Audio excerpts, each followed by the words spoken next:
On a warm afternoon in a small town by the river, a boy named Ethan was running across the open fields with his bright red kite dancing in the sky, its tail fluttering like a happy ribbon in the wind, his laughter carrying far in the air, the kite soaring higher and higher as if it wanted to touch the clouds. But suddenly the wind grew stronger, and with a loud ripping sound the thin paper of the kite tore apart, causing it to spin wildly and crash to the ground. Ethan's smile fading instantly as he ran toward the fallen kite, his heart heavy. The once beautiful red kite now lying torn and lifeless on the grass. He picked it up carefully, but his small fingers trembled. The paper ripped in several places. One stick cracked in the middle, and the thread tangled beyond repair. Ethan sat down on the edge of the field and stared at the broken toy, his eyes wet, feeling as if the joy of the day had been taken away by the wind. He whispered to himself that it was useless now and he should just throw it away. But before he could, he heard a calm voice behind him say, "Why are you giving up so quickly, kid?"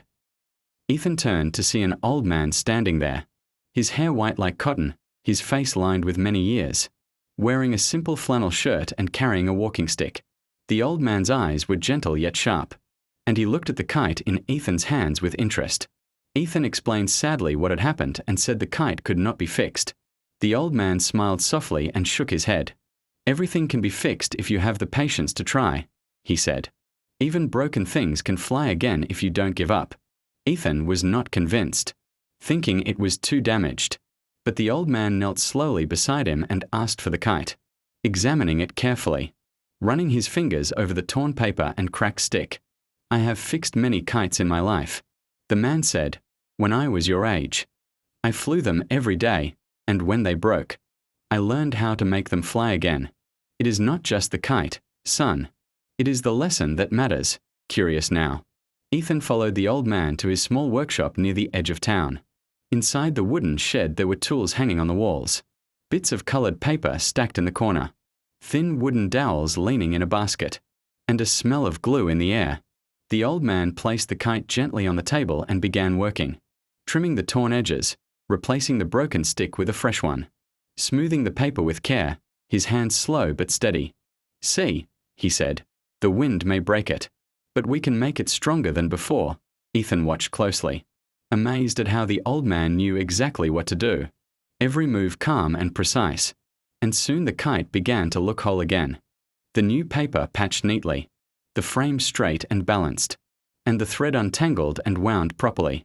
"There," the old man said with a satisfied smile. "Now it will fly even better." Ethan could hardly believe it was the same kite. The old man handed it back to him and together they walked back to the field. The wind was still blowing but gentler now.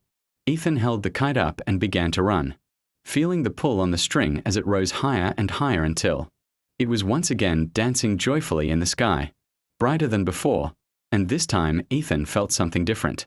He looked at the old man and said, "Thank you, I thought it was useless." The old man chuckled. "Many things in life will break, kid, dreams, plans, even hearts. But if you throw them away, you lose them forever. If you try to fix them, you give them a chance to fly again." Ethan kept those words in his heart as he watched the kite sway and dive in the blue sky, realizing it was not just about a toy but about life. That when things fall apart, it is not the end unless you decide to stop trying. The wind grew a little stronger and Ethan adjusted the string, just like the old man taught him, keeping the kite steady, feeling proud, knowing that even if it broke again, he could repair it, and perhaps even make it stronger. From that day on, Ethan often visited the old man's workshop, learning not just how to fix kites but also how to carve wood, mend fishing nets, and even repair small stools. Every skill came with a story and every story carried a lesson. The old man would say, "A person who knows how to mend what is broken never runs out of hope." And Ethan began to see the truth in that.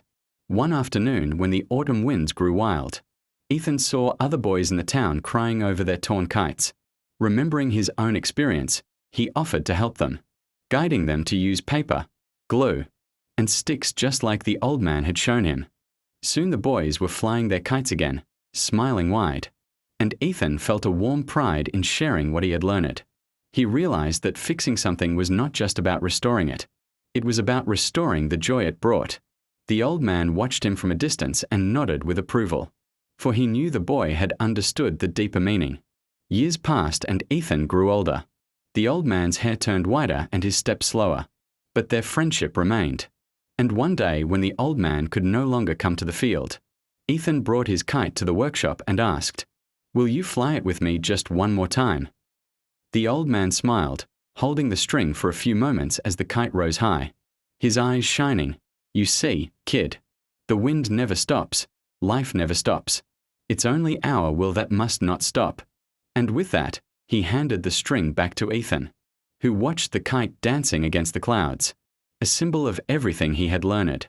And even when the old man passed away quietly in his sleep some years later, Ethan kept the workshop alive, teaching new children how to fix what was broken, telling them the same words: even broken things can fly again.